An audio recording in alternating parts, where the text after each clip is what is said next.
Yeah, Arrowhead Chiefs. It's your girl, Miss Nicole. Okay. Hustle, baby. Started from the bottom, now we here. My homie at the start of his career. Let's go. Try to win him early, hear the truth. Tune in every Sunday for the juice. Arrowhead Chief Podcast, bringing all the news. If you missed the play, come back for reviews. Great style. Out here rapping for the crew. Post game highlights, go subscribe on YouTube. If you missed the play, come back for reviews. Post game highlights, go subscribe on YouTube.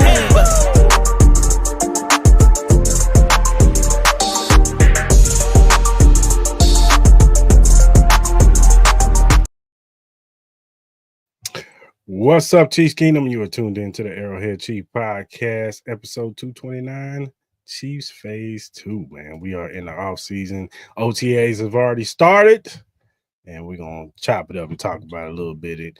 We also going to talk about Travis Kelce today, his expectations for his last season as a Kansas City Chief, and we're going to do a little game. I'm going to play a little game with Mar.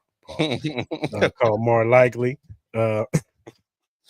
That sounded kind of crazy, but play a game called More Likely with talk about some of these some questions about the Chiefs this season, and then we're gonna go around the league too. But before we get into that, Mar, what is going on, man? How you feeling, man?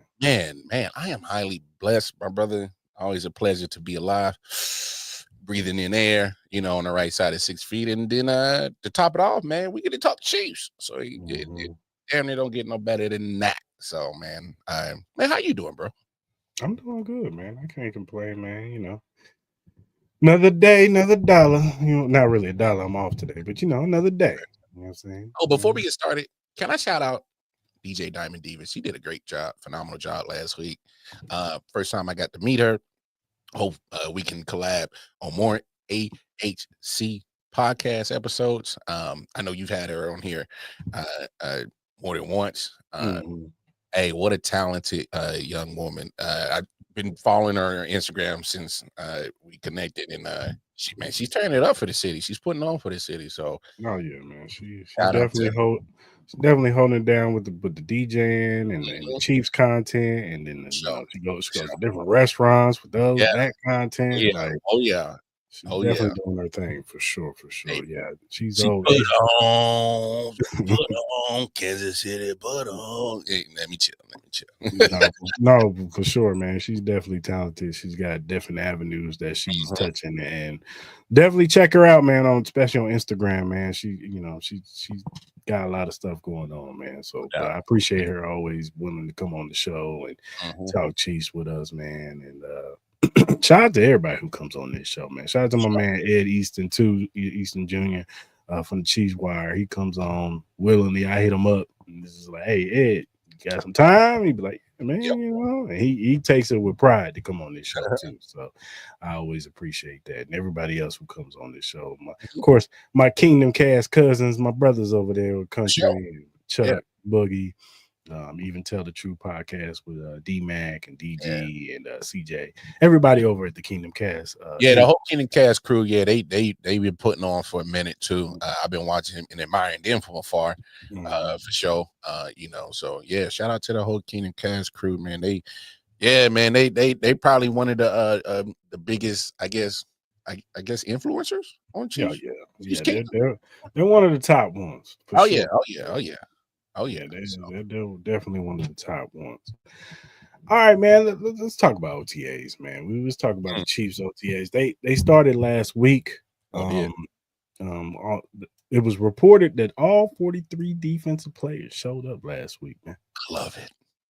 I know you did a report talking about it last week, so definitely a dope thing to see all the guys locked in, ready.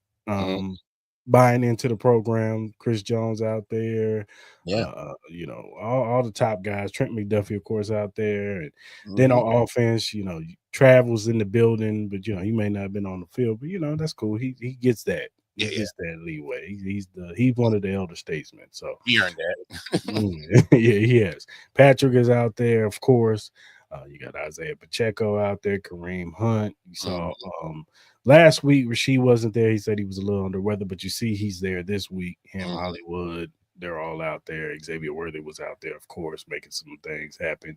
Then all the rookies was out there, and that's a good thing. I know Omar Norman Lott is the only one who hasn't signed his contract, but for him to be out there, he's taking a risk. Yeah, he is. He is. And taking a huge risk because when you're not technically an employee and you get hurt, pimp, that'll hurt your money because they will use it against you. So that's a little bit unfortunate. Yeah. Shout out to him though, man. I hope whatever they got to do to get it done. I hope it gets done. So, but I'm hearing that a lot they're bigging up Tyquan Thornton. He was picked. He was actually we traded for him last year off the New England Patriots wide receiver. He's a taller wide receiver, 6'2", by 200 and something pounds, but he's really fast. I think he's 4.29. I think he's combine. He got jets. Yeah, but he's showing it on the field too. You know what I'm saying? That he's fast. It didn't work out with New England.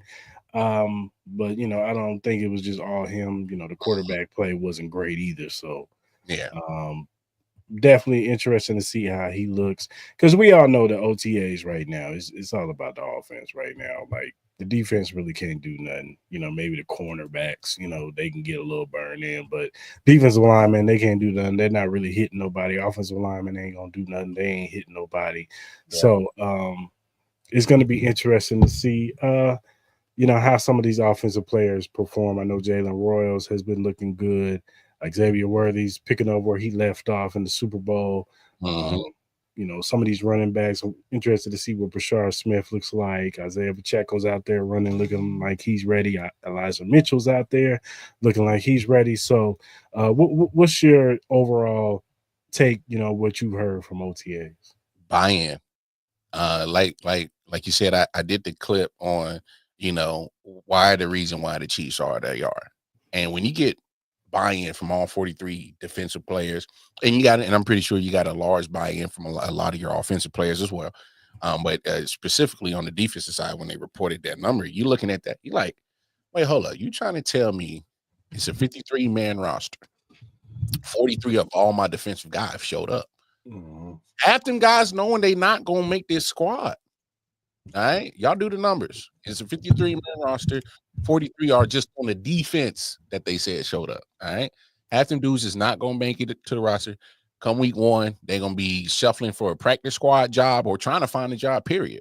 All right, half them dudes. And so the fact that they got all of them showing up. Talking about Norman Lott, who's not even signed yet. Yeah, he got drafted, but he's technically not an employee. He's showing up. This is buy-in. This is people that are taking the product that Andy and management are selling, and they're buying it, and that's what you have to do. But a lot of this buy-in been bought in from a lot of players since Big Red stepped in foot in Kansas City. All right, it's especially 2017 when Patrick came on board and took it over in 2018.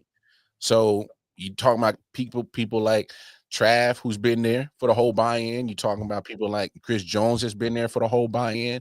And those are your staples who already, made their money, got their fame, and they're telling everybody else, hey, this is the reason why you come to Kansas City, and they're buying in. And then next thing you know, you keep running off Super Bowl appearances. This is how you build a dynasty, folks. You start with good management, good coaching, get you your pillar players, and you build around it. And that's what the Chiefs been doing for the last 9 years, is building around that core. And hey, if it ain't broke, don't fix it. So that's what I really love about OTAs. Some teams make it mandatory, some don't. You hear stories of, like Pittsburgh don't even know who the hell gonna be their quarterback, if they want the dude or not, if he wants to show up or not. You're hearing about other people like Cincinnati can't even get their first round pick to come in. We got our 4th round guy that's not signed, but he's here. You know what I'm saying? There's all kind of stories that you hear from other teams dealing with OTAs of people being disgruntled and mad and pissed off.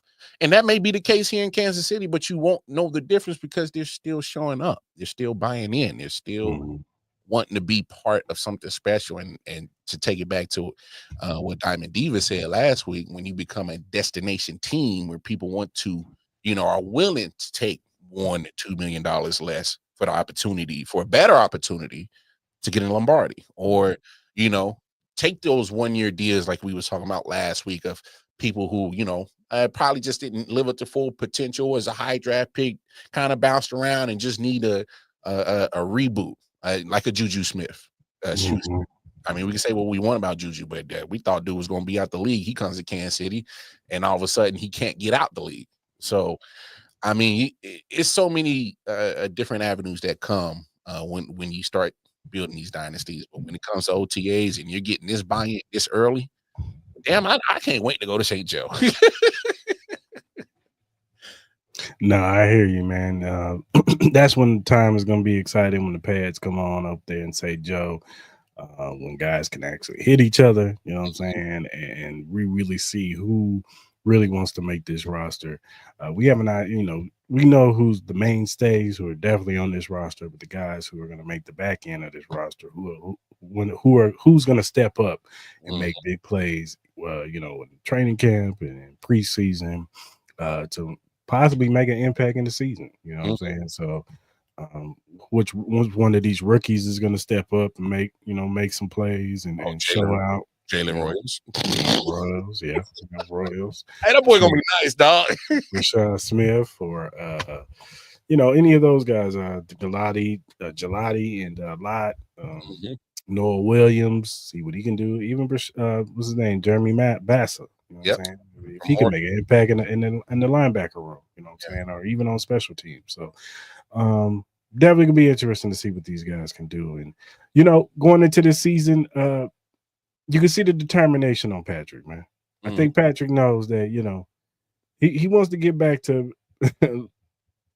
looking like he's the best player in the league. We all know he's the best. Yeah. But, the statistics haven't showed that. And it's not, all his fault. You know what I'm saying? It's, lack of weapons, whether it be the year before where guys were dropping passes and it was just they had to just reconstruct the offense and put it around a rookie and Travis Kelce. Yeah. To last year, he loses his number 1 wide receiver, his consensus number 2 wide receiver last year in Hollywood. And then he has to rely again on a rookie and Travis Kelce. His number 1 running back goes out for how many games, and then he has to rely on a Kareem Hunt who's coming off the couch. And it's just it is what it is. And then we're not even speaking on the offensive line with the left tackle situation. I think he's ready to get back to having fun again. I think this whole team, especially on the offensive side, I think they want to get back to having fun. It's been a while, I think, since the Chiefs have looked like they've having fun on the offensive side. That's a good statement. I like that. A lot of time, when Patrick first came into the thing, him and Tyreek and Travis and all the players on the offensive side, it was fun and touchdowns everywhere, and you know what I'm saying, they just looked like they was having a good time. Sideline was always laughing and joking, even if not to say in the loss, they be mad in a loss, but it just seemed like the team was having fun. Now it just seems like they just, I won't say go through the motions, but I just think that there's just that the offense has changed so much because of circumstance that it's just not fun anymore.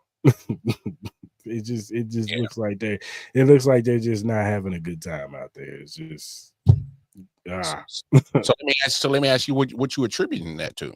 I mean, because I obviously we'll have the conversation. I think there's a couple of things that are attributing to that, but what you think? Well, I mean, we got to break it down because, like, okay, when Tyreek Hill left, the offense was still rolling.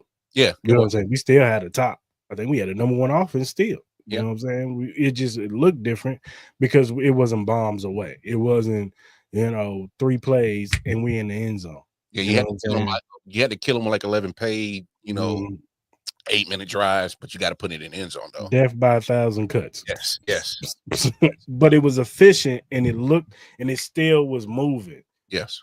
ever since that year after we won that Super Bowl, it just seems like it's just hard to move the offense.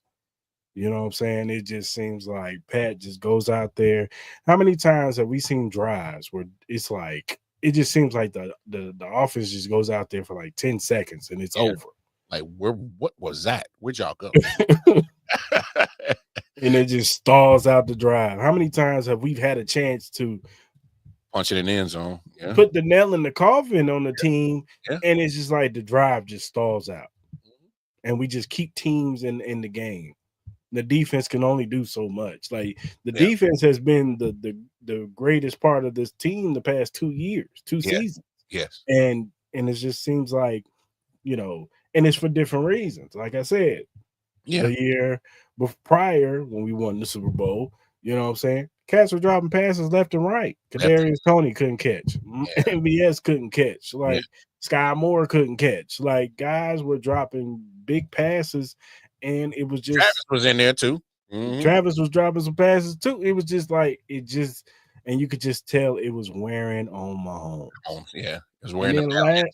And then last year, it was like we saw the bright spot with him and Rashee Rice. Mm-hmm. They were building a rapport. Xavier Worthy was coming along. Unfortunately, Hollywood got hurt, but we still had Xavier, we still had Mahomes, we still had Rashee, and we still had Travis Kelce. Mm-hmm. You know what I'm saying? With Pacheco in the backfield. Because we got to remember before Pacheco got hurt, he was actually rolling. He was actually looking pretty decent. Mm-hmm. But he gets hurt. She gets hurt, and it's just a little like this offense. It was just a struggle. Mm-hmm. You know what I'm saying? It was just different circumstances. And I just think that they want to get back to having this offense roll, man. Just having that confidence that this team, we have the confidence in the fourth quarter. Because for whatever reason, when they need it, for whatever reason, they turn it on. Clicks and they just go down. They just go down the field. Yeah, they're gonna piss us off for 3 quarters, but that fourth one, we good. And it's just, even if it's not the fourth quarter, Mario, it's like if they get down and all of a sudden they backs are against the wall, it's just like, I don't know. It's just like they flip a switch and it's all of a sudden they just get down the field all of a sudden. I'm like, where was this 2 quarters ago? Yeah. Jacqueline Hyde. And I just want consistency on the offense. I hear you. Defense, I'm not too worried about. Did the defense take a step back last year a little bit? Yeah, we figured that was going to happen. Yeah, you lose a all-pro corner in L'Jarius Sneed who can lock down one side of the field, and you lose that. And let's be real, when Jalen Watson before he got hurt, it wasn't really a drop off. No, he was actually balling. And then once he got hurt, Najee Johnson, shout out to Najee, I know he was coming off that ACL tear, but we need a bounce back here, bro. He didn't look right out there, and they targeted him. Joshua Williams, he would have some good series. He had some series where he looked lost. You know what I'm saying? And it was just, I don't know, but I think that they did a lot of good retooling this year to rectify a lot of that. You could tell. And you could tell that the Chiefs think that if we had all of our weapons last year, this offense would look better. If Rashee never gets hurt, if Hollywood never gets hurt, and we could have, gave moderation to Xavier Worthy and, just fed him, slow feeded him until like the end of the season, his offense would look a lot better. Travis wouldn't have to have that wear and tear that he had to have on his body. Yeah, his body don't need that.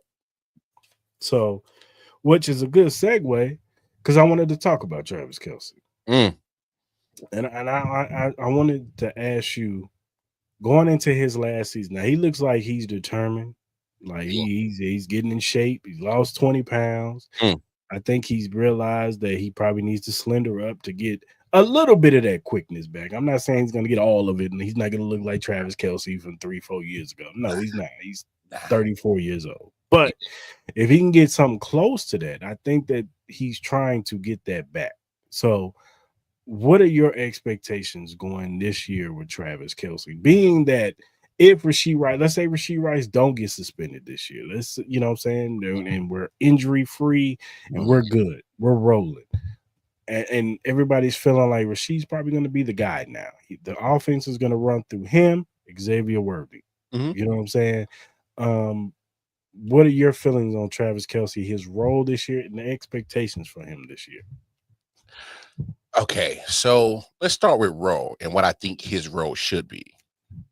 For me, his role should be mentor, for sure.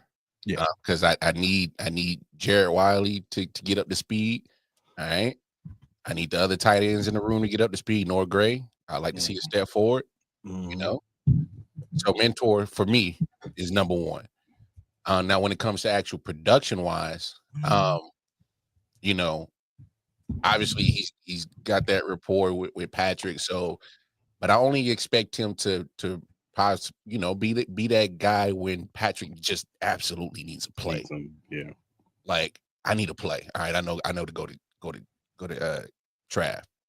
He'll make it. All right, that's pretty much what I'm expecting him production wise. Now, if I get more than that, obviously I think it. I'll put it this way, Chris. If we get 1,000-yard season from Travis Kelce, I think that's a bonus. I agree. That's a bonus. I agree. Obviously, we're used to him getting the 1,000 yards, and obviously, a couple of years he's been short of it, and that's okay. But he's getting up there in age. So knowing him, he's trying to slim it down. I also kind of think he's I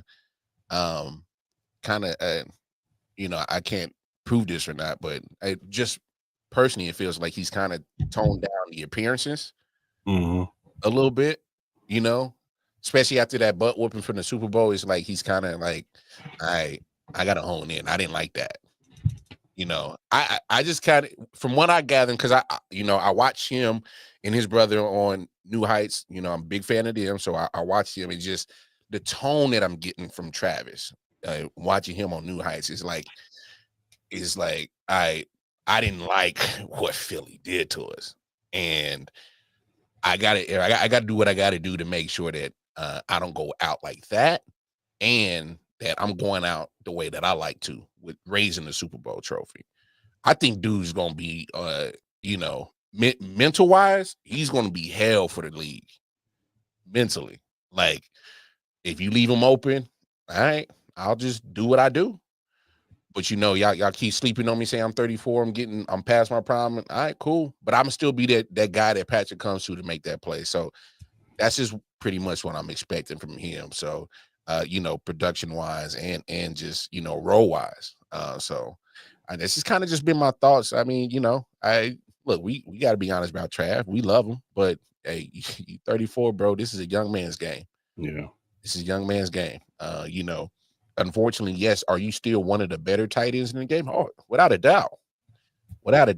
But the game is moving towards the Isaiah Likeleys. The Sam Laportas is moving towards those type of tight ends. Yeah, Brock Bowers, for sure. Definitely Brock Bowers. So that's where the tight end position is headed. You and Kittle had your fun in the sun, but it's coming to an end though. I mean, and that happens to every great player. They have, their mortality goes away as far as being the great player, and they probably diminish down to a good player. You know what I'm saying? And Travis may not be that guy that, we know if he's on, he's the guy, and it doesn't matter who's covering him, he's going to get his. But if he can be a good third down conversion guy and a good red zone guy, we could take that. You know what I'm saying? Because this year, I do think that teams will start game planning for Rashee Rice. You know what I'm saying? Where he might get double teamed.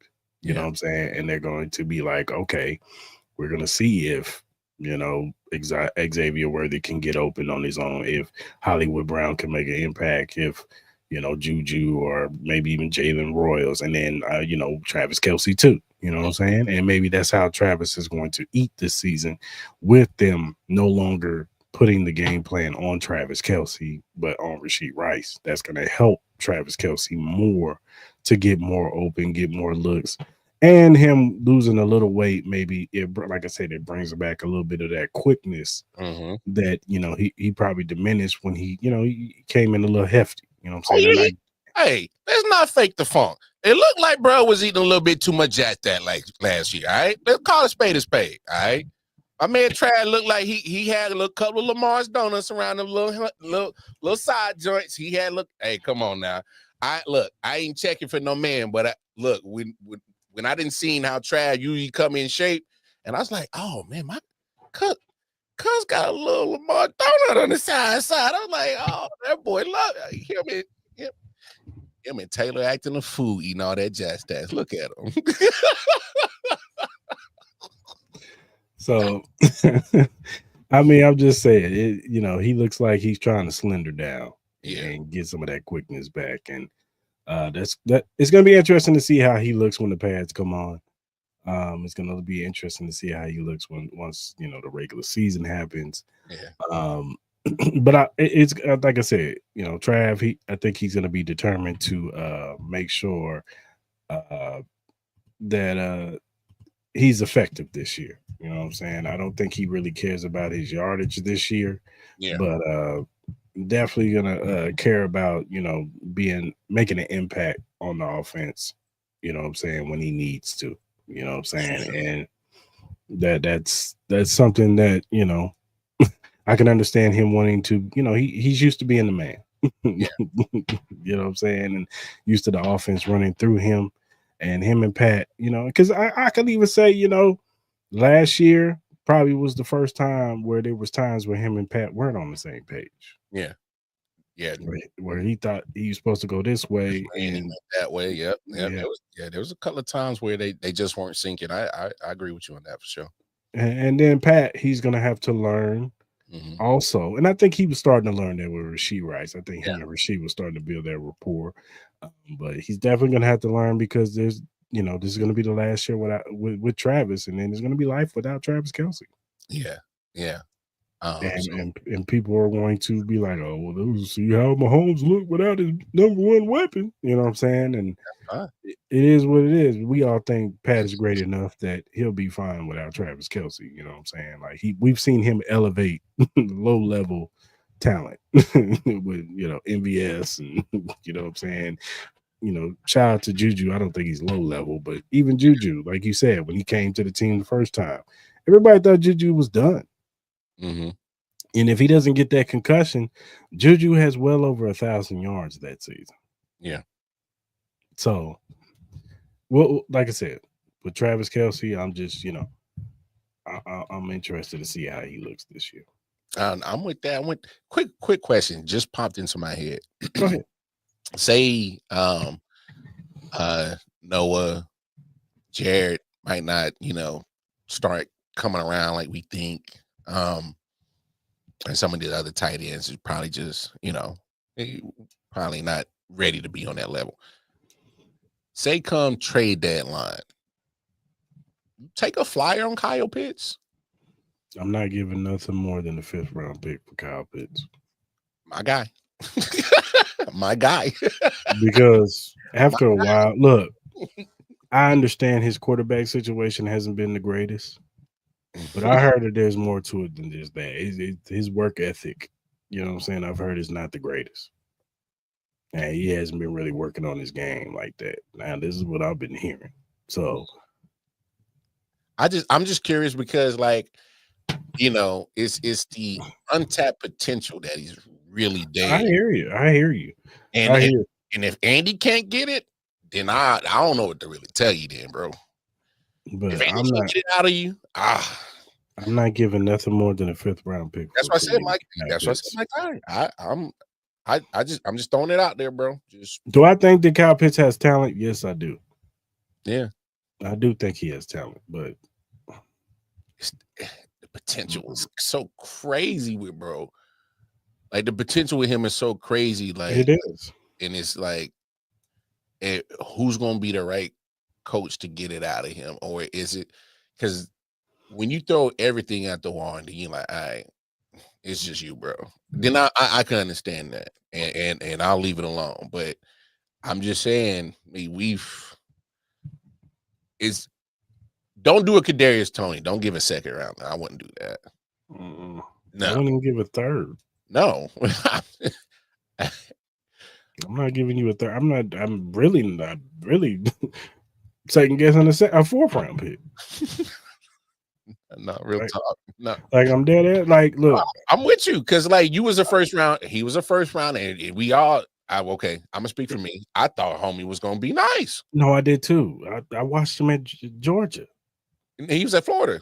Or Florida, my bad. I watched him at Florida. Yeah, and he was just over there mossing everybody. Yes, I remember it. You know what I'm saying? I thought he was gonna be a beast. I did. Because I'm like, this dude is built like a DN. Like, what is this? Like, what is he doing? He got speed, he got hands. His route running could be worked on, but he was still good. But I'm not. Look, I get that he's a receiving tight end, and the like I said, the quarterback's position hasn't been the greatest. But come on, no, like that production kind of scares me. like if you that nice, you just be in the spot and like a decent quarterback can get the ball to you. You know like we've seen guys who are great. D-Hop comes to example before he had the good version of Deshaun Watson. Good version. A revolving door. It was a revolving door according to dude was producing. Andre Johnson, the same thing. Yeah. He had a revolving door and he was producing. Didn't matter. You caught the football. So, like the really good players, the great players, they can produce whoever's throwing them the football. Facts. So I don't know. I look, like I said, if it was on the ticker and it said 5th round pick to the Chiefs, hey, I'm happy. But if they say 2nd round, I'm like, man, this dude better be the second coming to Travis Kelce. Hey, Brett. Yo, what was you sipping on? If you give anything that remotely high. Hey, but I don't see the Chiefs doing that. Like something don't have to go wrong too. Yeah. For them to make that move, you know. No, trust this. You know, I don't like to live in hypothetical, but it just popped into my head, bro. No, I hear you. I'm just saying for them to make that move, it was something that would have to have gone wrong, like on the offensive side. Almost like last year when we had Robert go out, and then we had to get D-Hop. So. And he worked out early because he was the only option. But unfortunately, when Cat started coming back, it was like he started fading. And I heard he was hurt too. But okay, I'm not slandering D-Hop, but the way that he's always his drop ratio has always been impeccable. And I swear it's like he put our uniform on and like, where did that dude go? Like, what is you like?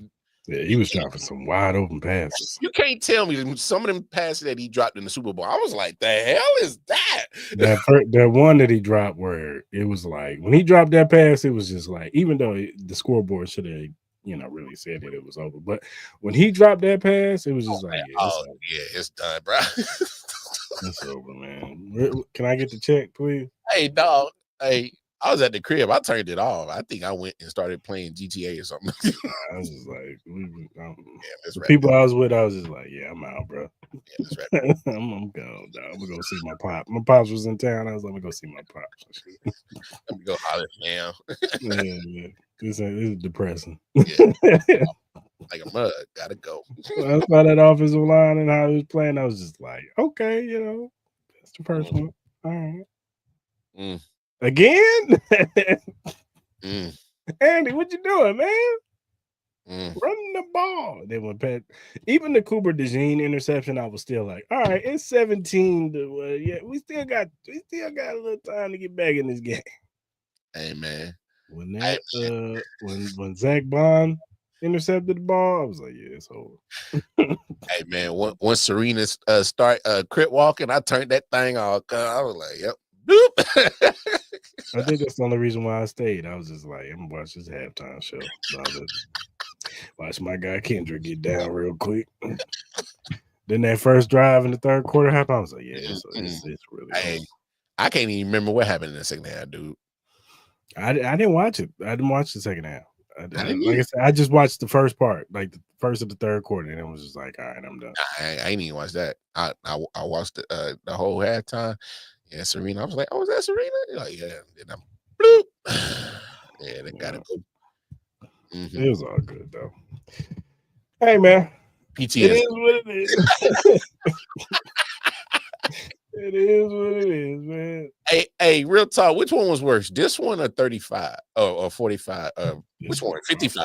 This one by far. This one by far. I can't even remember which one it was. That's how bad this one was.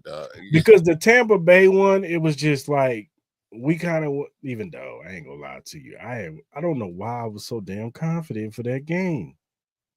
Dog. When they was staring us right in the face, dog, like we just lost our left tackle. And right we had already lost our right tackle for the season, but we had lost our left tackle. Yeah. Then all the shit that was going on that week with the what's your name, son, and that situation. Then the COVID situation with the haircuts. That was crazy. It was just, and then it's the COVID year, so and then we're playing in Tampa Bay, by the way, so this is essentially a home game for these dudes. Like the writing was kind of on the walls. Like once the game started, it was just kind of like it was not in our favor, not at all. It was just like we kind of should have saw this. Everything that was opposing forces was already there. Whereas in this season, it was like, even though we had our issues with the left side of and we probably should have saw that coming too, but I think because what was on the line was history, and it was just kind of like, man, we're one away from getting a 3-peat dog to where we could say we were one of the greatest franchises to ever. Yeah, and we still can say that, but still, it's like we're one of the greatest franchise to ever do it. We've done something nobody was able to do. Yeah. It was just history was on the line, man. I was ready to get my 3-peat tattoo right here, man. So when people talk trash, I can just do like that. You know what I'm saying? But it was just like, damn, this is bad. And then I got to wear it, and then it was just like, damn. I'm glad I'm off on Mondays and Tuesdays because I ain't by the time Wednesday come, it kind of blow over a little bit. Then when I go to work, I ain't got to hear too much. I ain't got time to listen to y'all. Whereas in like, yeah, when I went to work that, because I was way worse when we lost the Andrew Luck game with Alex Smith. I was way worse with that, man. Was messed up. Yeah, that one hurt my heart, bro. I was way messed up. Did any of the Super Bowl, even last year's Super Bowl loss?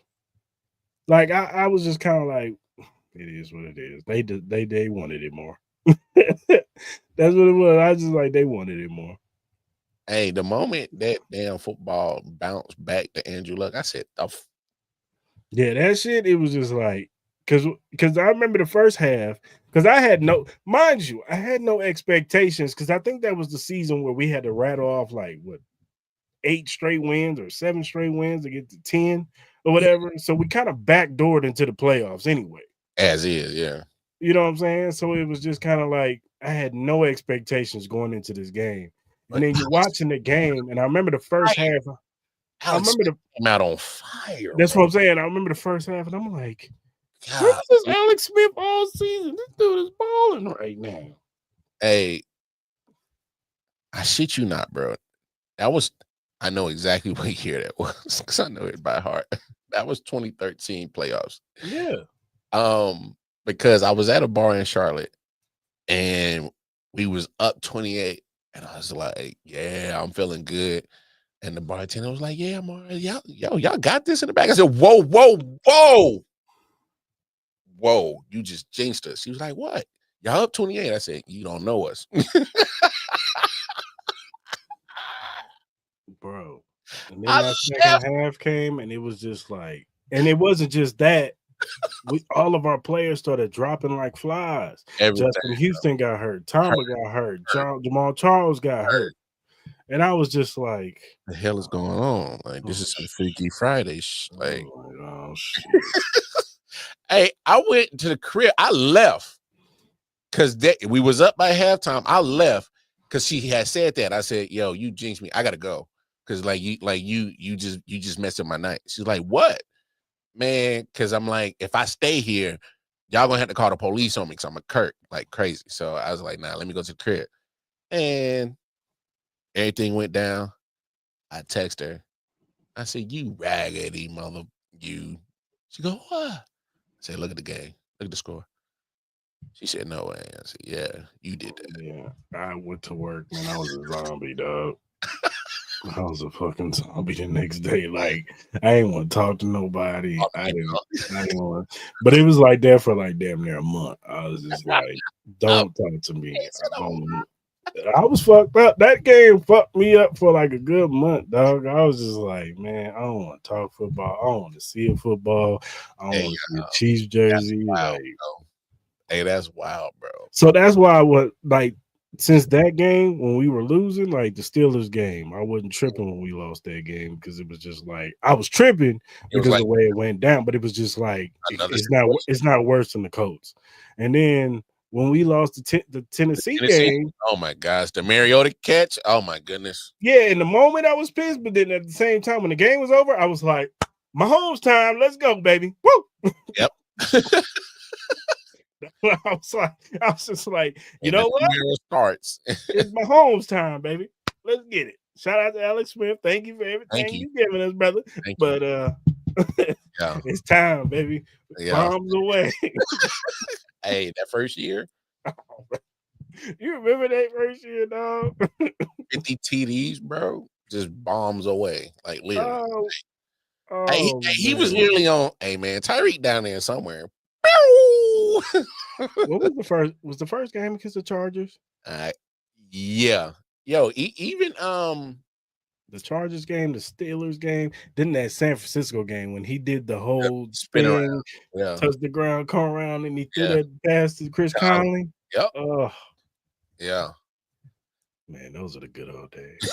Hey, we over here acting like that ain't even still there, but it's see, the crazy thing is, and that's the crazy thing about this whole to bring it full circle, like it's still there. Mm-hmm. The problem, like to bring it back to what are some of the contributing factors why I think the offense is kind of stalled. I mean, we just got to be honest. Whether it's, I don't know if it's the arrogance of our offensive coordinators, which I think is Andy. Can we kill the noise? Is Andy running the offense? Oh yeah, it's not Nagy.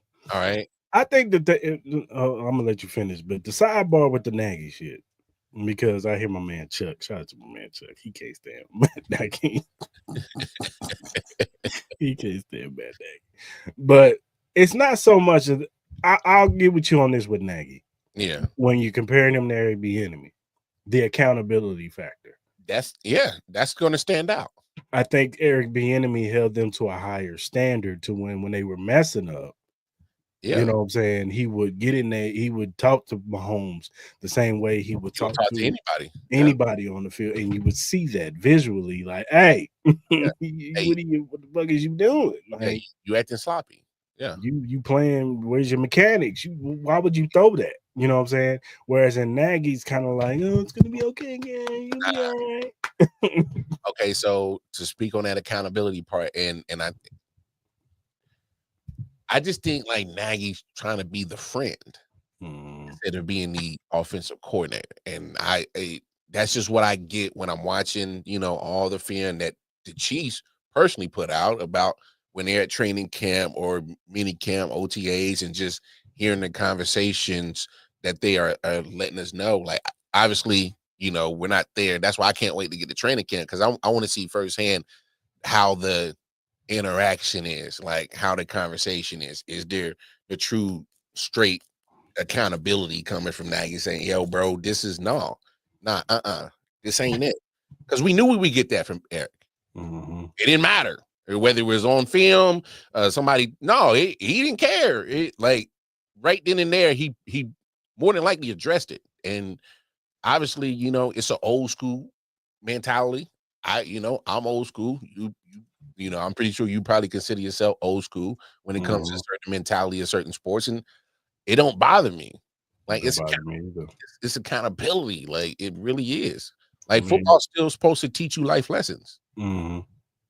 So I don't know, man. Yeah, like I said, it is still there, but it's Then I also contributed to like the defenses have played us so differently now. You know what I'm saying? yeah. Like, they got hit, and that's what they get paid for. You know, these defensive coordinators, they get paid. They figured out, hey, we play too high safety and don't let them get behind us. They're not patient enough. They had to learn to be patient. That was the thing about Patrick. He had to learn to be patient. Yeah. He had to learn to take the check down, bro. Yeah. Take the underneath stuff. Dude wide open right there. Why are you throwing the bombs and then you got triple team on? Like that was the one thing that he had to learn. Don't get greedy. Yeah, you had to learn that because he was so he got spoiled a little bit. Where of course teams were playing single high safety on Tyreek Hill for some. I just throw it down there. And then sometimes they will play too high safety and Tyreek just run right past. That sometimes it just be like that. But yeah, he just run right past him and he just throw it. And I just think him and Tyreek just had that deep ball to him was just a perfect marriage. Like, and that's why they went and got Patrick. That was they saw Tyreek's speed and they was like, Alex, we need somebody we can get it. He can get it to him, and he's going to look for him. You know what I'm saying? That was the knock on Alex Smith. Was like that was the knock on him on that Steelers game and the playoffs game. There was times where Tyreek was wide open down the field, and Alex was not looking at him. Nope. He's looking at the check down. Where Travis at? Where's my running back? Yeah, I'm doing all day. Somewhere around here. Hey, Kendrick, where are you? Yeah. So, whereas in like, you know, I think, and then I'll even say this: I think Patrick has kind of gotten gunshot a little bit because he don't trust his weapons as much. But I think that's when Andy needs to come in and get back to being creative and honestly, and I hate to beat a dead horse, and this is Andy over 30 years, 40 years of coaching, of offensive coaching, and I get it. He's probably forgotten more football than I've ever known. Cool. He's on that level. All right, I would never insult this guy, but all I'm saying is, at some point, when you see the running game working, like it's okay to run the football. It never been Andy. Andy did that in Philly. When he had Brian Westbrook, I thought was some of Andy's best coaching days in Philly. Yeah, but we know Brian Westbrook at times. Brian was the best wide receiver, and that's okay. But hey, if he's coming out the backfield and screens or whether just angles, like cool, get our running backs to football, and that's fine. But that still opens everything up because that makes your running backs part of the game. And I mean, we see what happens when Pacheco is heavily involved, when Kareem Hunt is heavily involved, when the running game as a whole is heavily involved. And that even includes when Patrick is getting his scrambles, So when the running game is involved, man, I'm telling you, it makes our offense so deadly. And I just wish the patience that we want from Patrick, if we can get it from Andy and just like take what the defense gives you, because it's not like you're not smart enough as an offensive coach to just take what the defense gives you. That's what really pisses me off sometimes with Andy. I'm just like, bro, like, stop trying to be so fucking cute and try to outsmart yourself. Like, just play football. Like, the cute stuff is where it messes me up with Andy. It's not so much his play calling. I just think sometimes he does get a little cute, especially when we get to the red zone. It's just like, Andy, just run a regular play, dog. You don't have to have the running back and the tight end right next to each other, and Travis Kelce takes a handoff and then dumps and then throws a pitch pass to the running back. Like, we ain't gotta do all that, bro. Like, come on, man. What are you doing, man? You killing me, Andy. There's a lot of times where drives would get stalled out because he would do some stupid shit like that. And like, what are you doing, bro? Like, that was a drive. Dude, how about this, Andy? We go up by 3 scores, and then you do that. When it's not going to affect the outcome of this football game. You know what I'm saying? Like, let's do that when we're up by at least 3 scores, and then you do that, Andy, where there's no chance the other team is coming back. You up 3 scores, and it's 2.5 minutes left on the clock. Do that. Yeah, man. We can do it then, but don't we down by 3 and you want to run this tricky ass play. No, what we doing? Andy, you can't. Andy. Our blood pressure is already high enough in this damn game, and then you want to raise it up higher. No, he's gonna have me do the Andy is coming challenge, like the little Toy Story on TikTok. I'm gonna fall out. Yeah, he sometimes Andy, man, he can't help himself, and that's just something that comes with it. You just gotta take that. You know what I'm saying? Nobody's perfect. I'll take 3 Super Bowls. I'll take it. Like Andy right now is the best coach in the NFL right now. We're not even arguing that. And shit, Belichick who? Belichick who? Yeah, he's best coach right now in the league right now. So we're not even discounting that. Like he coaches circles around a lot of dudes. You know what I'm saying? So true. He does. He coaches circles around. When Andy's in his bag, oh yeah, he top tier. Especially in the playoffs. When Andy pulled out the playoff sheet, it's like, damn, this is a masterpiece. Hey, like, where was this shit at in week 5? Nah, because he got the vanilla folder from weeks 1 to 18. I know. We see it constantly. We mad as hell, like, damn it, Andy. And then the playoff come, and then he got the Bible come out. I'll drop it on the table. Yeah. All right, what we gonna do this week? All right, who we got? Teams is like, they didn't do this last time we played them. I didn't see this on film. Xavier Worthy is going immersion. I didn't see this on the film. Rasheed Rice doing a crosser. Hey, stop, bro. Kelce's up the scene. What the hell is this? We ain't see this. He over there looking like the Wizard of Oz in the playoffs, bro. That man up in there stashing plays. Yep. Playoffs. Yeah. Yeah, playoffs. Oh no, they're not gonna see this one yet. Man, then he's like, Coach, we was thinking about running this week. Nah, my brother. I'm saving that for the playoffs. Yeah. Hold on to that, pimp. but Patrick going run. I don't care what Patrick wants. I'm the captain. Let me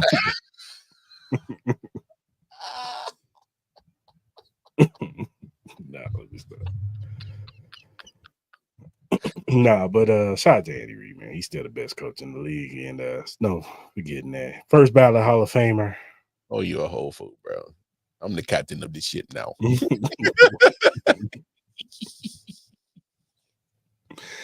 All right, man. Before we do the more likely game, let's go around the league a little bit, man.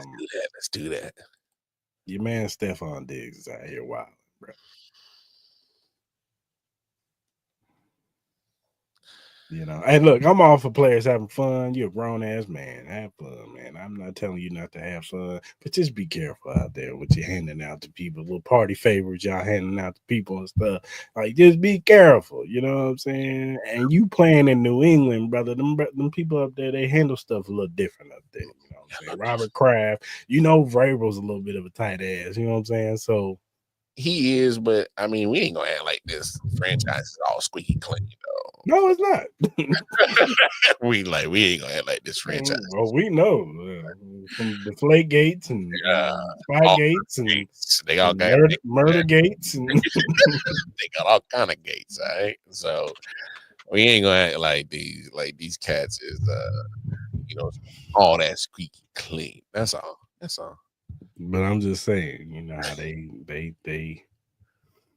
want you to be a robot up there. So, well, to be honest, by New England Patriots standards, Stephon Diggs fits right the hell in. I mean, this is minor to what he doing. What's been going on for the last 20 plus years in New England. This is minor. I know there was a report of talking about cutting him. I personally didn't believe him getting cut. You just paid the man $25 million guaranteed. You're not cutting him. I'll believe it when I see it. All right. You're not cutting him. I'll believe it when I see it. All right. Who's gonna be your number one wide receiver? Nobody. But they did tell him, like, hey, bro, can you not film it? No. I'm sure Vrabel had a conversation like, come on, man. You're killing me, dog. I don't mind you having fun, but just I know you with Cardi B, but you gotta film it, please don't film I need y'all to chill out. I don't think it was the twerking video. Probably wasn't the wild one. No, it was just the other one. the substance with the pink stuff. Yeah, whatever that was. So when you leave it open to interpretation, people are going to say whatever they want, and you don't. And they could have been edibles. I don't know, but that's what I'm saying. That's why you don't leave that open. You don't film that part. All right, that part you don't film. All right. And second of all, the reason why you don't also film that is because if something turns into civil or criminal, pow, they got you, pimp. You red-handed. So that was stupid on you, on some real. These guys, they think they invincible. Yeah, all right. Go tell that to the last motherfucker that thought they was invincible. They either 6 feet or behind bars right now. What's up? All right. Also, my man Deion Sanders, he went on the Santi Samuels podcast. They discussed their issues, but he's also talking about Shedeur Sanders, talking about how, he debunked all the reports of him having headphones at the little interviews that he had. And, just saying, like, you really think that I would have my son unprepared, for an interview like that? Like, he's always been professional. He's had 6 coordinators and always produced, and, this, which is true. And so, you just put it out there, like, I would never have my son in there and not be respectful and go on these interviews and do some dumb stuff. So, what's your thoughts on that? I mean, exactly that. I mean, that whole Sanders family has been very open about who they are and what they are about. We do realize that Prime in that family's been on camera pretty much, especially Shedeur, his whole life, pretty much. Yeah, the whole show. Yeah. I mean, they've been on. This is nothing new. Like, their whole life has been on camera. And my thing is they've been very open about who they are. And none of this backlash was back then. And this was in Prime was even on his way out the NFL. And we forget that Prime worked for the NFL 20 plus years. You don't think he know the game? I mean, Chris was really irking me about this situation is like people aren't just using common sense. Like, literally think about it. If a guy like Deion Sanders caliber, Hall of Famer, top 10 players of all time, worked for the NFL for years, played in the NFL. You don't think he knows the ins and outs, how the game goes? And I'm not just talking about the actual game of football. I'm talking about the game, the politics, behind the scenes shit. You don't think he know how that goes? No, because he worked for the NFL. Like, if we're keeping it a buck, the real threat is because of what Deion knows on how the NFL operates. And he's putting his son on game. Why would you not? That's my son. Why would I not put my son on game to the game that I know? And I'm not talking about football. Oh, he gonna get that. I'm talking about the game. Come on. What? Come on, people. Even this morning, even Stephen A. Smith said that he's gotten word from sources that owners were telling teams, like, you will not draft him.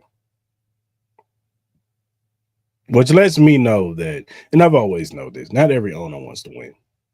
Of course. It's tax write-off for most of these cats. Yeah, not all owners want to win. No.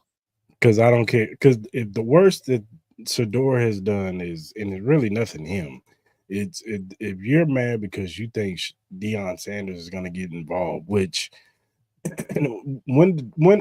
what time does Deion have when he's running a football program in Colorado himself? Like, and head coaching and being a coach at a college is not something you just do in season. That's a 24/7 count around the calendar, 365 days, because you got to recruit consistently. You're recruiting, and not only now, you used to just be recruiting guys from coming out of high school. Now you're recruiting other players who trying to transfer to your school. And you got to keep cats at your school. That too. You got to keep them happy. Or you got to at least replace this 5-star with this 5-star, this 4-star with that 4-star. And then throw in NIL. Yeah. So that is a constant job. When does he have time to be like, hey, Cleveland, put my boy in the game, right? I'm coming down there tomorrow. I'm like, no, man, I gotta coach this team. Hey, install the game plan. Dog, people ain't using common sense, bro. Yeah, brand new quarterback over here now, man. Whole brand new quarterback. I gotta get my quarterback prep. The most important job position on my team. Whether it be the freshman that we just brought in or the other dude that transferred. Like, yeah, I don't. Come on, bro. I don't get it. I think it's stupid. I think owners have dumb logic. That's why there's a lot of bad organizations in the NFL, from Cleveland to Arizona to all. There's a lot of bad organizations. Trash is trash. Crazy, bro. and I feel sorry for some of these players that get drafted by them because it messes up a lot of careers. Sometimes it don't be these players' fault. Not always. Not always. It's one thing. I was watching what's that, Speak with Joy Taylor and all them, and they was talking about these people evaluating quarterbacks, and she was basically making the assumption that just happened. I know you good. Look like we lost Chris. That's crazy because I'm in Kansas City. We got the rainstorm. He out in the desert. Anyway, I just think that's weird. With trying to evaluate these quarterbacks that, when the reports are just not matching to what I was seeing, and, just what you're seeing from Shedeur Sanders, whether it was at Trinity High School when he's down in Texas, and I saw him a couple of times on ESPN. They featured him on there. I was like, yo, okay. And Deion coached him down there. And you're like, okay. Oh, he gonna be right. He was polished. In high school, he was polished. So I think he was a 4 or 5 star recruit, at least a 4-star for sure. I remember for sure he was a 4-star recruit. Minimum. And so when you get look like he lost power. I'm gonna just tell him I'm gonna keep rocking until he get back. But no, I just always thought the talk around Shedeur was just weird. It just didn't seem like people were just using common sense. They weren't able to just like go ahead and just like connect the dots. See, me, I'm a dot connector. I'm not a conspiracy theorist. All right, I'm a dot connector. All right, so when I see certain things and connect the dots, and I come up with my own, I guess theory or take, and then I use that and apply that, and then try to see where the stats line up. So my thing is when you see what Shedeur did in high school, goes to Jackson State, all right, top recruit, and goes to HBCU, all right. And if anybody knows about HBCUs, I'll tell you my own experience. I went to North Carolina Central out in during North Carolina my freshman year, all right, and underfunded at that time in 2005. Yes, very underfunded. And the facilities that the football players were using were the same facilities that were offered to us as students, and they weren't the best, but you make do with what you got. And for Prime and them to go down there, it was dope. Do I wish it could have lasted longer than the 4 years it did, or I'm sorry, the 2-3 years that he was there? I wish, yeah. But he made it a cool thing to do. You saw there was other former NFL experienced individuals that would go to HBCUs. You saw Eddie George take a head coaching job at that time. The former coach from Cincinnati, I forgot his name. Coach for the Raiders, Hugh Jackson, went to Grambling. Even Jeff Fisher got a coaching job. So it was you saw like NFL experienced guys going to HBCUs, and not just in particular, just the African American individuals. So just Shador doing that, I was like, him and Dion doing that, I thought that was dope. And then you get Travis, like that was a game changer. The top overall recruit, like number one, it was dope. And say what you want. We as Chiefs fans understand that people hate greatness. All right. They hate greatness. That's where we're at in our franchise history, being great, and we're hated just for being great, just because we make better decisions than y'all when it comes to player personnel and coaching and ownership. And it ain't going to be the most popular decision, but the results are, you can't say they're not effective. Come on now. So for me, I think I can correlate that I guess the hate that the Sanders get just for being great and who they are, just for no reason. And people, and it's not us, it's people outside. They got to come up with narratives. Hey man, what can I say to get those clicks, those baits? Jason McIntyre. What can I say to look cool today? Well, Chiefs are not gonna make the playoffs.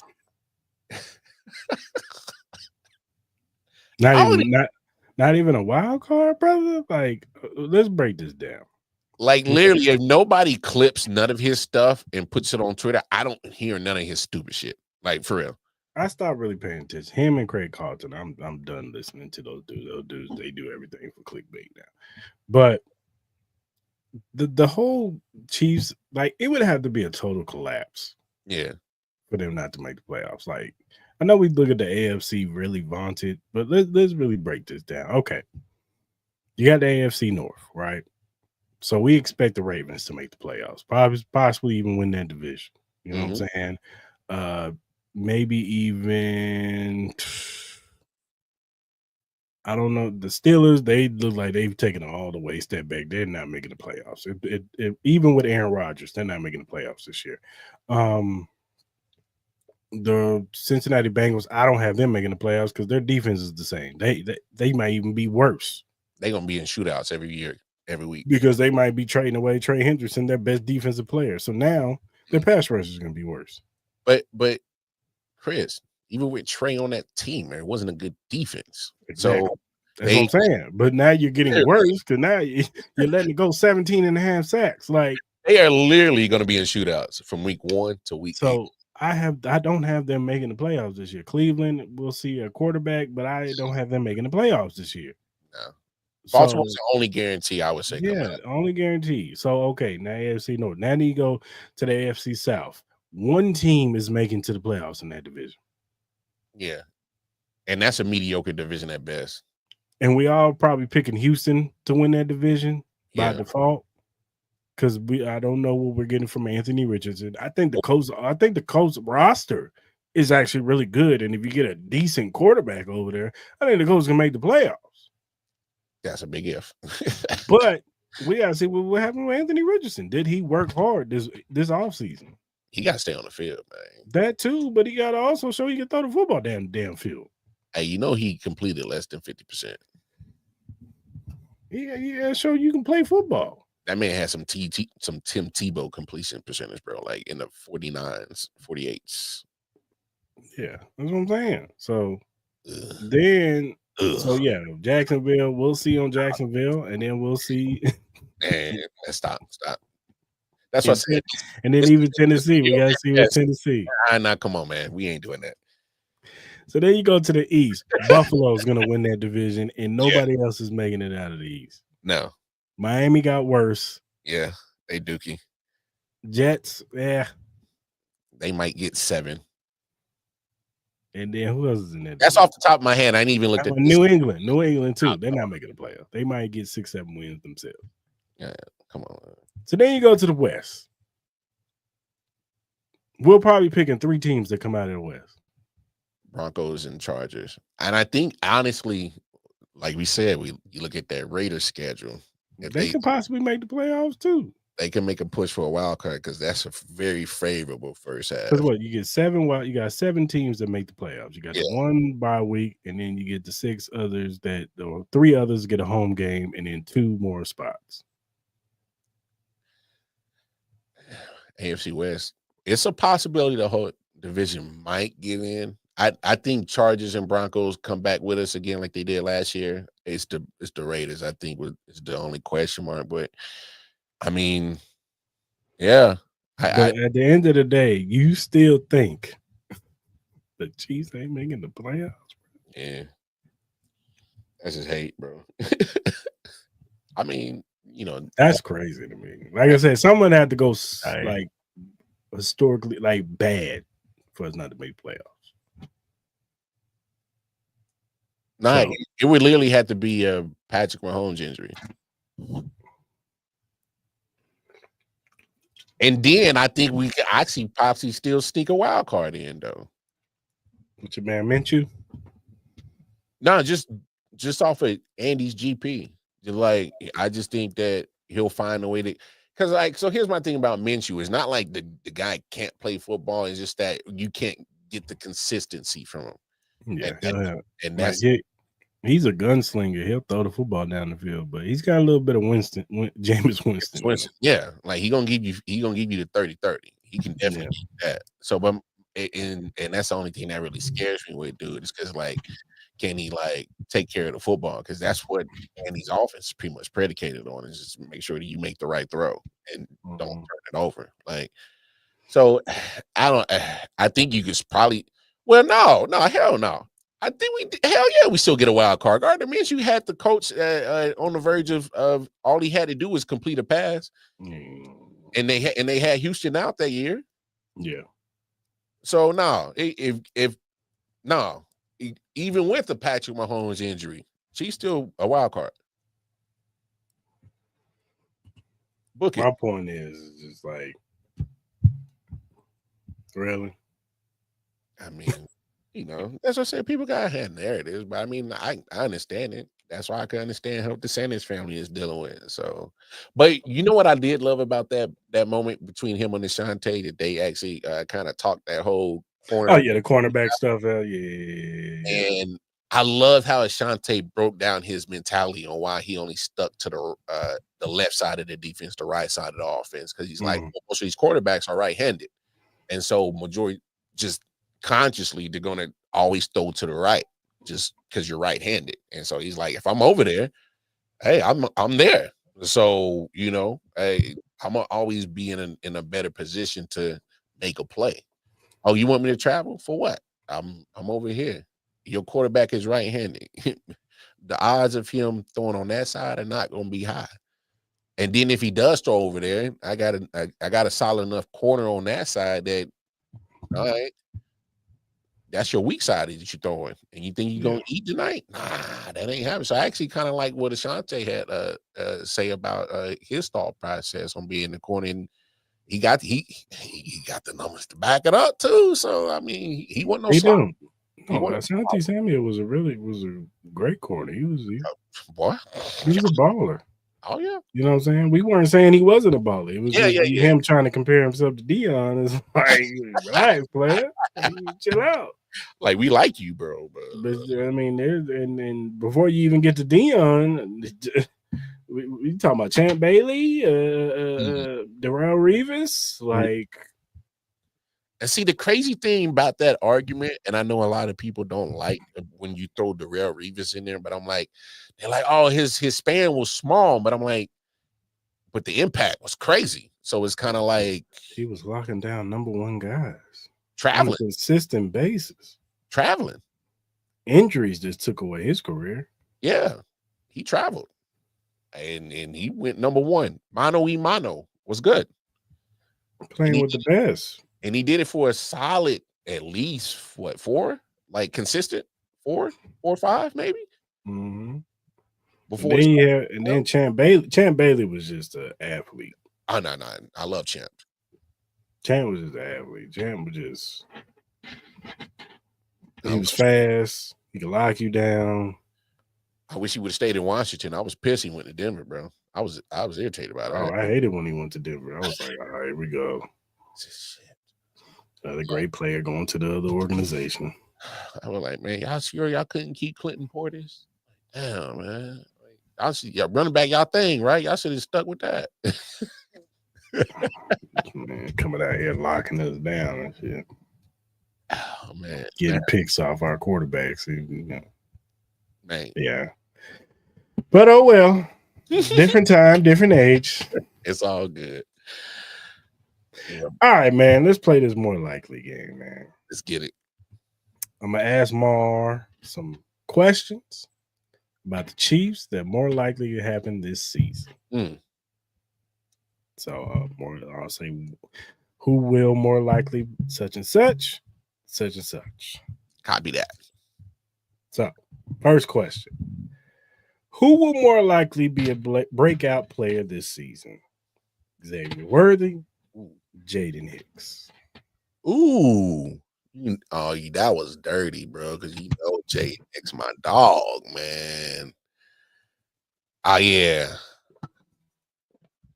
I'm gonna have to go. Well, for me, breakout is Jaden.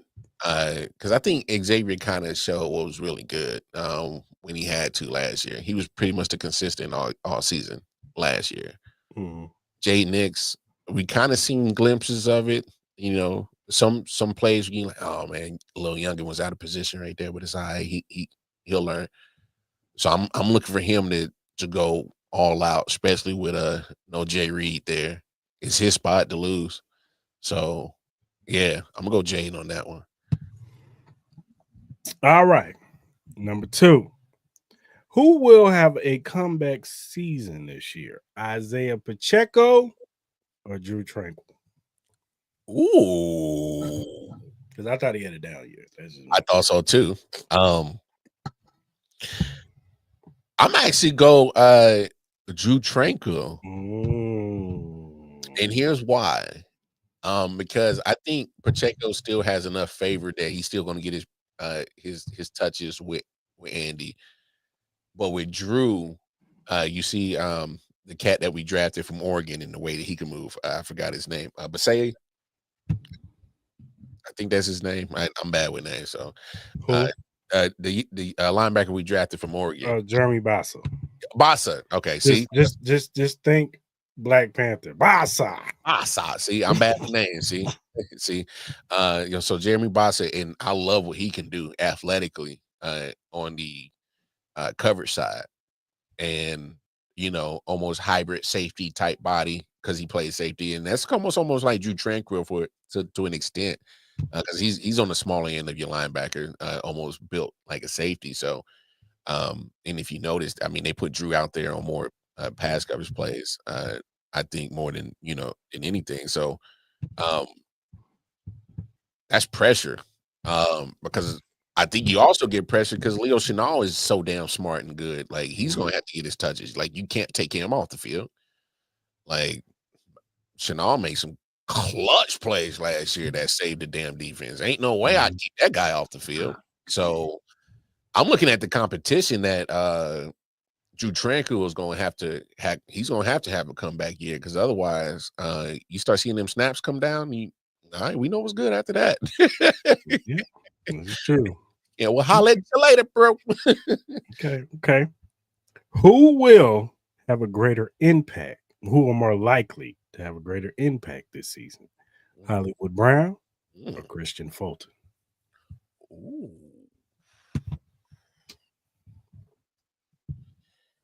Damn, that's tough. I'm gonna go Hollywood. And only because sometimes speed can do certain things that just can't, other attributes just can't do. Right. And sometimes with Hollywood, even if he's just a decoy, man, just throw that speed down there and just see what's up. And hopefully that can, and I think that was something that I was looking forward to last year that I kind of think we got robbed of as Chiefs fans was the possibility of Hollywood Brown. And, I'm glad that he came back so that we can actually see the potential what this offense can be. Because I think just the threat of him with the speed that he has. Even if you just, hey man, just run down the seam and see what these safeties do. Like if they go with you, then that opens up the underneath, and we know who eats the underneath, man. He's a Hall of Famer for that reason. He's a Hall of Famer for that reason. All right, and he's slim and trim. Yeah, he slimmed them couple slabs of rib off his sides. Yeah. He said Taylor, I gotta get these slabs of ribs off me. I gotta get this little garage, a little beer off me, little quick, little tight. All right. It's last year, possibly. Let me go all. Hey, so I think that impact of Hollywood can affect, possibly the outcome of, like Travis or even Rasheed. We know Rasheed can damn near the whole route tree is his whole play field right now, or what we was starting to see before he got hurt, So I just think that speed of what Hollywood did, that impact gonna be crazy. And it's not a knock on Christian Fulton. Here's my thing about Christian Fulton: the potential and the talent is there, but we've also seen like durability problems from homeboy. Yeah. So I don't know if he's going to be able to even be reliable at that, other starting corner position where, I still feel comfortable if, Watson is there, So if Fulton gets hurt, I'm comfortable with Watson. All right, I'm cool. So that diminishes his impact immediately. So I got to go Hollywood on that. For sure. Hollywood got a little injury problems too. Hey, yeah, but I'll have him go ahead and bust that hamstring on a decoy play as long as go ahead. Just go ahead. Just make them respect us, man. What's more likely to happen? Travis Kelce gets 1,000 yards, or Charles Omenihu gets double-digit sacks? Oh no, Charlie O getting double digits. His contract year. Hey, he stepped out. He said, nah, man, Kansas City, man, I appreciate y'all. I love y'all, man. Y'all stood by me by that injury, man. Appreciate y'all. And y'all know what I did for y'all when I came back. Immediately impact. Yeah, y'all love me. We love y'all, but time to go get the bag. He went out there. Heard crickets. He came back. Hey, yo, Brett, you said, yeah, let's do that. Let's do that. 1 year? Yeah, let's do that. So if that was the case, we know what this is. Charlie O about to act a fool because he about to chase a bag. Charlie O about to act a damn fool. He about to get double digits by week 8.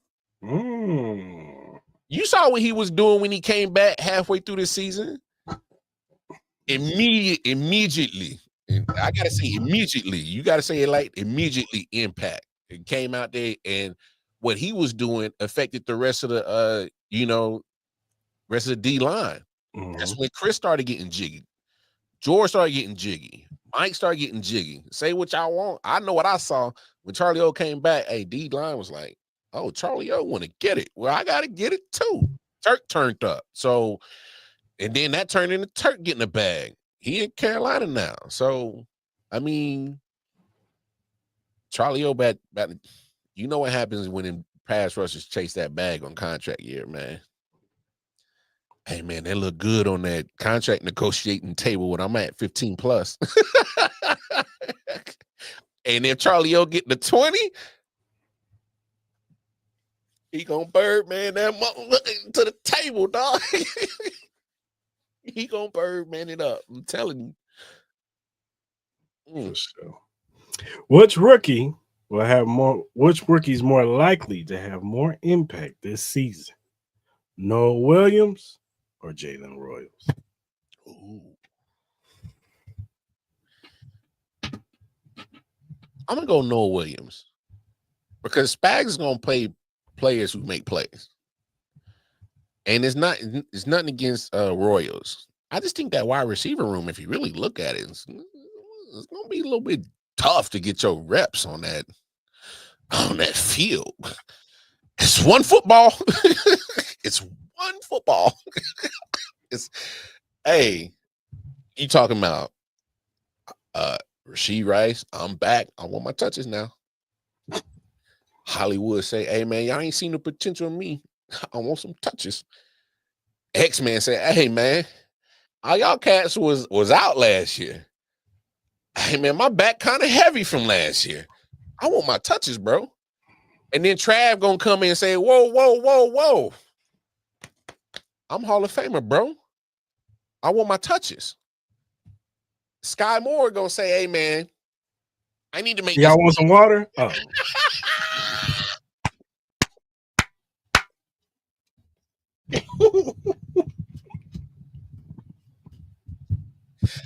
But coach, he's spitting the cooler. I'm the water boy. Oh, my bad. Shout out to Sky Moore. Hey, yo. Hey, what if hey, Sky Moore might be in this Bobby Boucher moment. He might want to, get angry and turn up this year. What if he turned up? He did bulk up a little bit. We'll see. Yeah, that man hit that Bowflex real quick. So,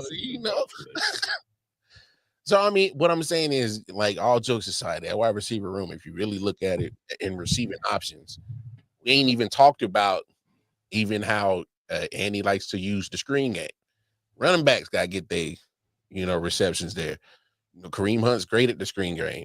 Pacheco's not too bad at it. Hell, Rashad Smith is a Brian Westbrook with speed, crazy speed. I'm telling you. Who's Reddick said he's Alvin Kamara. We don't even know what Andy Reid got tapped in for him. So I mean, it's gonna be hard to get your PTs, and so like when you get your opportunities, like this is one thing I'm hoping to see with anybody receiving with the Chiefs. Take advantage of every opportunity you get because it's gonna be slims. It's gonna be slims. Justin Ross. Talking to you. Ooh. Who's more likely to make the roster? Sky Moore or Carson Steele? Damn.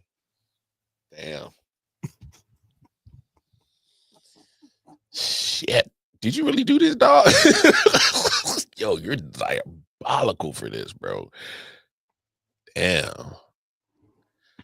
I hate to say it. I think Sky.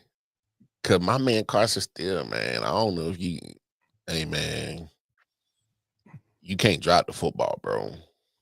Fumbling the ball, is it?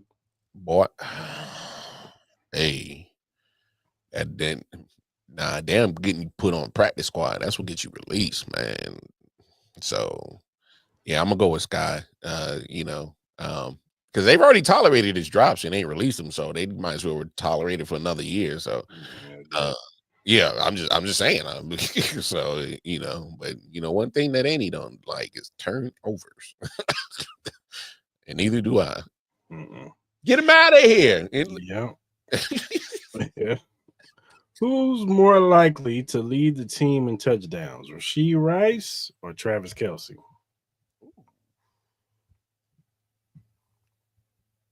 I got a better option for you. I'm going X-Man. I'm talking about the options that I give. Damn. Okay. Well, damn. I'm trying to cheat. No. To be honest, I think Trav, because kind of what I talked about earlier with him just kind of being the mentor role. There's going to be some spots where people are going to forget that, and he's going to kind of lull the defense to sleep, and then like, I forgot we got to cover 87. And then next you know, he's in there, doing his little dance in the end zone. So I'm going to go with Trav on that one. What's more likely, Mahomes 50 touchdowns or Mahomes 5,000 yards? Ooh. Yeah, probably that 5,000 yards more than anything. Yeah, because I could see the offense going back to perfecting that, death by 1,000 cuts, just yak up some yardage. And yeah, them teams ain't going. They yeah.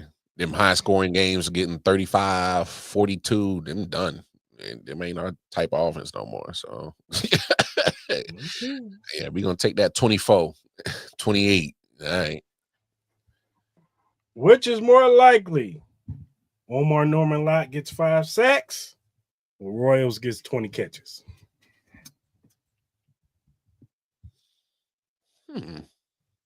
Now Royals gets 20 catches.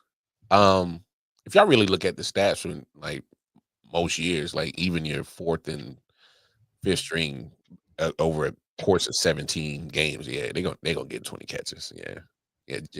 Royals. I know it's gonna be tough for him to get some PT, but he'll get 28 catches. Yeah. Just saying, all I gotta do is get 2 here, 2 there. Oh no. See, but my thing is, Lotto get his just off of GP because I think just because the defense has always been great at getting pressure, and when you are one of the best teams at getting pressure, that leaves the opportunity to sack. So that all he has to do is just complete it, and so the opportunity is going to be there for him. So because he'll be part of that rotation. I'm not worried about the defensive side. I'm really not. Last but not least, who is more likely to be starting at left tackle by week 17? Simmons or Moore? Week 17? No. Yep. Oh.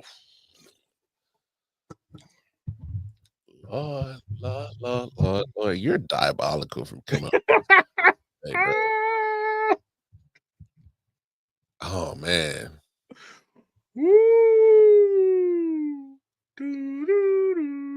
Nah, it'll be Simmons. Because you know what? It's gonna be Simmons. Because by week 17, it's got to be Simmons because I'm just gonna go out on a limb. 20 million, you gotta start him. I just think you gotta start him for 20 million. Like sight unseen, 12 games of tape, whatever.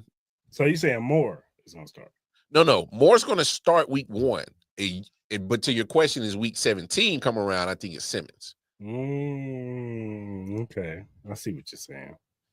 Because if Moore's costing 20 million, I think you kind of have to start him. And if he's slightly struggling, and then by that time you're like, all right, we see what we got. If he's getting beat like a drum, we seen what we got. Maybe this ain't what we really thought what we got for 20 million. And then you might even move him to right. And then you put Simmons in, and then you again, they say he's healthy, he's ready. We've had the conversation on the last few shows. All right, let's go.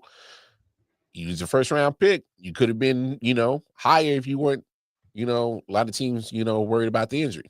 If you saying you healthy and you balling and you like that, then he should be able to hold that spot down for majority of the season by the time he get in there.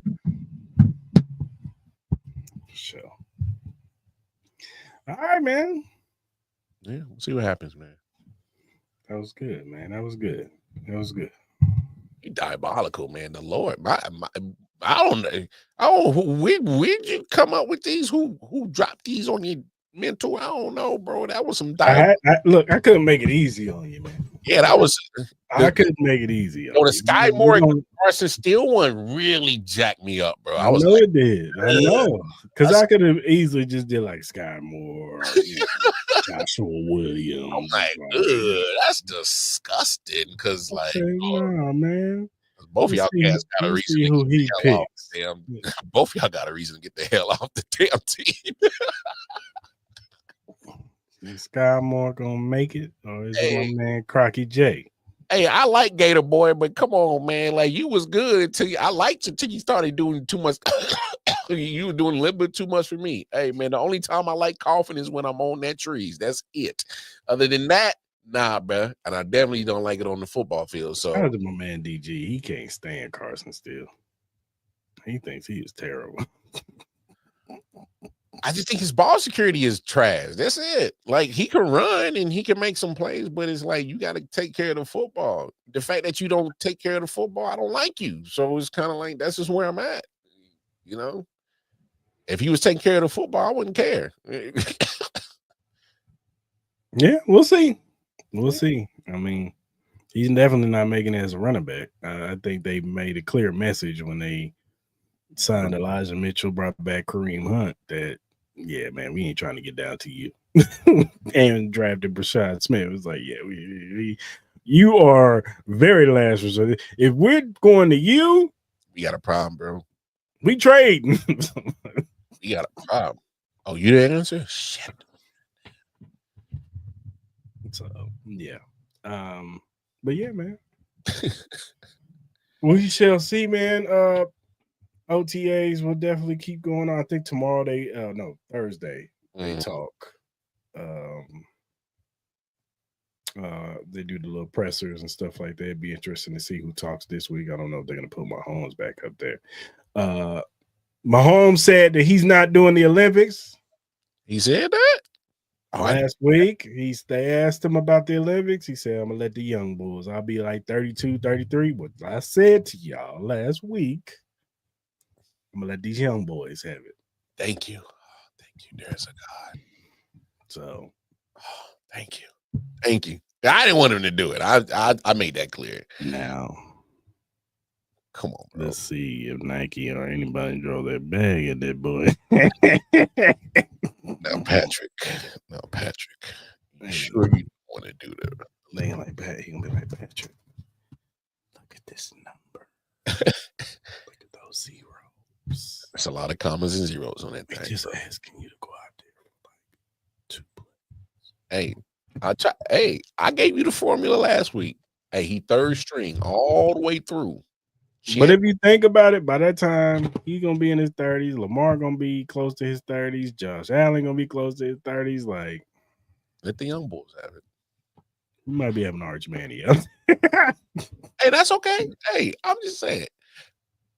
Selfishly, as a Chief fan, I didn't want him to do it. Jaden Daniels might be out there by that time, man. And no, Jaden Daniels he's like 26, bro. He's old. Yeah, he's older. He was an older rookie. Because he was at Arizona State for like a long ass time, and then he transferred. Yeah. He ain't no spring chicken. There's a lot of people there's a lot of guys that are older because of the COVID year. Yeah. And then the NIL shit, they was transferring so damn much. They got to put a cap on that shit, man. I'm sorry. I'm sorry. They got to put a cap on transport. I'm tired. The dudes out here damn near 30 playing college ball. Man, if you don't get your ass and get a job, they ain't giving you that much NIL money at 27, 28. Wait, they're going to get a job part as well. You better go put your resume on Indeed, bro, and go and get your job. You 28, 27, playing college ball with them kids out there. You better be making plays, fool. Can't, bro. You better be making plays. Hey, you know what kills me on the scouting report? He's such a mature player. Yeah, he damn near 30. Got a wife and 3 kids. Got a family. What are you doing, man? Hey, the Brandon Whedon trip is a crazy trip, bro. I'm telling you, bro. Name me one time the older quarterback or older player that came in this league and was successful. I can't. That let you know something. Chris Reinke trouble. Yeah, remember Chris Reinke? Whedon was not good. Whedon was not good. They just always had talent around them. Yeah. Winky was at Florida State. He was getting all the best wide receivers. What's his name? Oklahoma State had Dez Bryant. Then he had your boy, Justin Blackmon. Yep. Hey, throw it up there. Like, come on, man. What are we doing here, man? You got to put a cap on it. Like, okay, you transfer 1 year, you don't like your situation. That's fine. You get injured or something like that. Okay, that's fine. But you always be transferring every year. Oh. I know when I play the game, I didn't hit the transfer portal every year. I didn't play it in every conference, dog.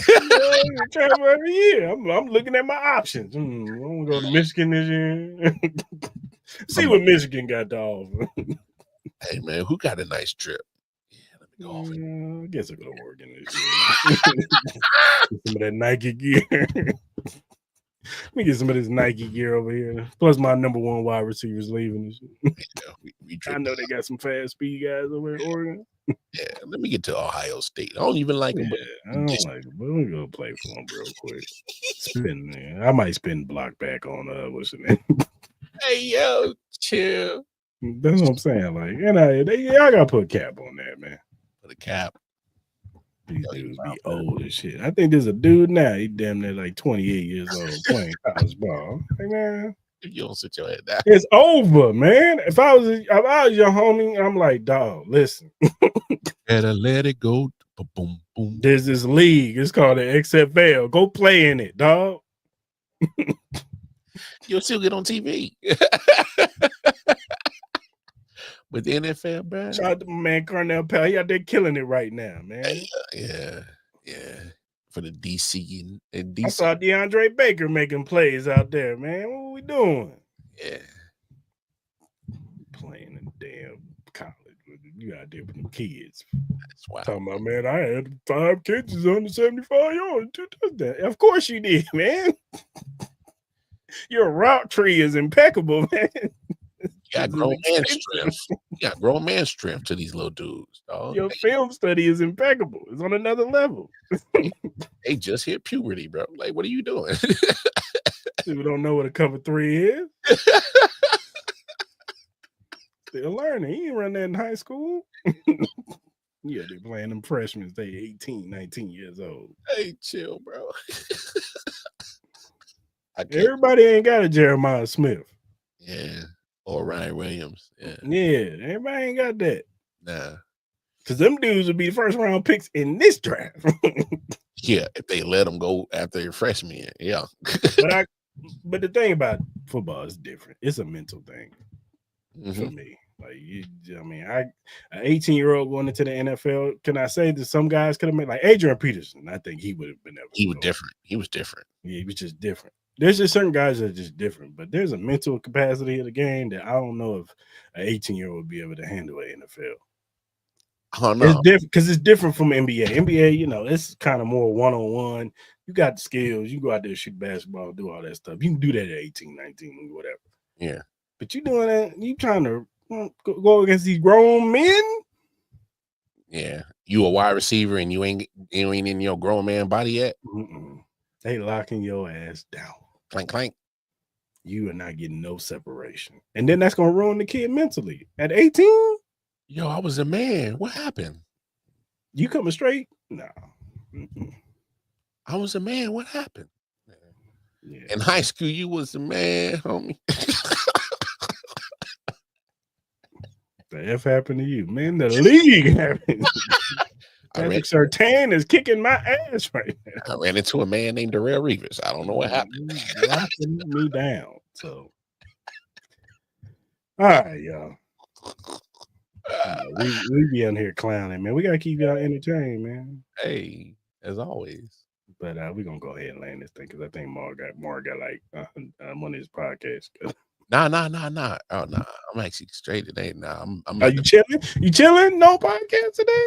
Nah, what I'm about to do is I'm about to finish up. I make a pozole tonight. Oh, I thought it was more tacos because every week is Taco Tuesday. Yeah, normally it is Taco Tuesday, but I switch it up. I'm doing pozole, and if y'all know what pozole is, you know what it is. But what is pozole? I've heard of it. I just don't. It's just like a Mexican pork stew. But yeah. I had a Mexican homie when I was a kid. His mom used to make that shit. Yeah, it's bomb too. It's spicy as fuck though.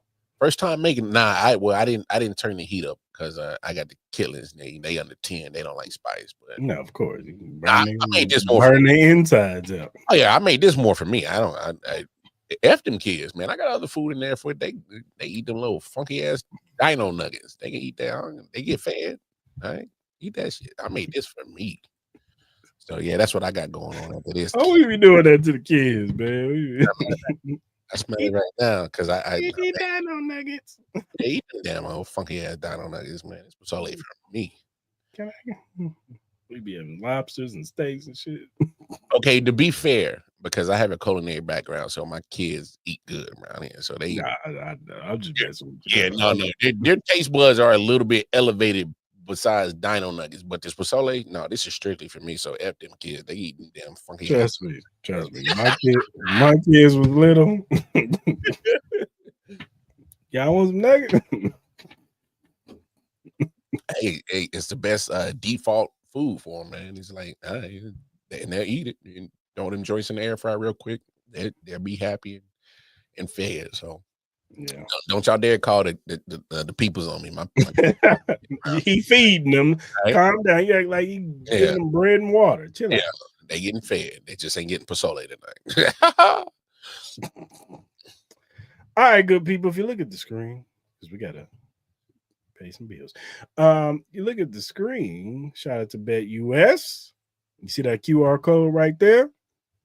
Go ahead and scan it. Go to the Bet US website. This is first time users only. You sign up. You put the promo code JOIN125 for 125% signing bonus. They got 10% gamblers insurance because they got other things on the website. You know what I'm saying? That is 3 risk-free bets on $100 up to $5,000 on your first 3 deposits. That means that on your first 3 deposits, if you bet $100 and you lose, you keep your money. You don't even lose it. So you can win some money or you can keep your money in your first 3 deposits. So go over there, scan that QR code, go to Bet US, and tell them that Cristal and Mar sent you an Arrowhead Chief Podcast. Yes, sir. Also, if you look down at the bottom, you see the link emqpodcast.com/locker-room. If you go to that link, you'll see the locker room access of all the podcasts under the Every Morning Quarterback umbrella. They got a 49ers one, they got a Patriots one, they got a Bears one, they got an ours, Arrowhead Chief Podcast. You click on the banner, you see all of our episodes from the recent to the past ones. Also, check out their YouTube channel. They talk about everything league-wide, NFL league-wide, college football, and they give you better tips for the week. So shout out to all those brothers over at Every Morning Quarterback. Whatever streaming platform you use to listen to your podcast, whether it be Spotify, Apple, Google, Amazon, iHeartRadio, whatever you use to listen to your podcast, Arrowhead Chief Podcast is available. First time watchers on YouTube, hit that subscribe button, that like button, that notification button. So when we go live every Tuesdays at 5:30 Central Standard Time, you can jump in the lives. You can talk about these topics with us, man. We want to hear from y'all. Y'all give us your opinion on some of these topics that we talk about today. How you feel about Travis Kelce's expectations? How do you feel about what you're hearing from OTAs? Did you like the more likely game that we played today? You know what I'm saying? But definitely subscribe to the channel. And you see that right above us, that Chief Podcast. You can follow us on all social media platforms, whether it be X and Instagram, Facebook, TikTok, Threads, Twitch, whatever you use to do your social media on. Arrowhead Chief Podcast is available on there. Follow us, we'll follow you back. We're not Hollywood. Joe's not here today. He would usually put we Hollywood in the comments section. You know what I'm saying? But we are just some regular Chiefs fans, just like y'all. We love the Chiefs, but we just like to bring y'all content about the Chiefs. We like talking about the Chiefs. We like talking about football, period. But we love talking about the best team in the NFL. Shout out to the Eagles. Yeah, still ain't the best. Best team in the NFL. You know what I'm saying? I know y'all won the Super Bowl last year, whatever. Ain't that crazy? The Super Bowl team ain't even the most talked about team right now. That's crazy. I've been saying that this offseason has been very quiet for the Eagles. It's crazy. I just think that's odd. You usually talk about the Super Bowl guys. And shout out to Saquon Barkley for getting the cover for Madden this year, though. Yeah, let's see how that Madden curse works. See why you do that. But go ahead and follow us if you have feedback or critiques, or if you have a topic or question that you want to bring up and that's Chiefs related or NFL related. We like said topic. We'll bring it up on the show. We will shout you out on the show because we want to show love to those who show love to us. So go ahead and hit us up via DM, email, or our mentions. My damn heart crooked and shit. Yeah, that was better. That was better heart. So, all right, good people. I hope you guys have a good rest of your week. I hope you enjoy. If you're a Royals fan, hey man, my man's DH tonight, Jack Cagliano. My man Bobby Witt already did hit a home run. My man Jack in the building. So if hopefully my man gets a little couple hits off, you know what I'm saying? But yeah, man, hope y'all have a good rest of your week. Be safe out there. And we'll probably be back next Tuesday. Yes, sir. Some more content, man. Hopefully we'll get, a certain somebody signing a contract. But, I digress. Traceman. Yeah. All right, good people. Chiefs Kingdom, we out. I'll let y'all.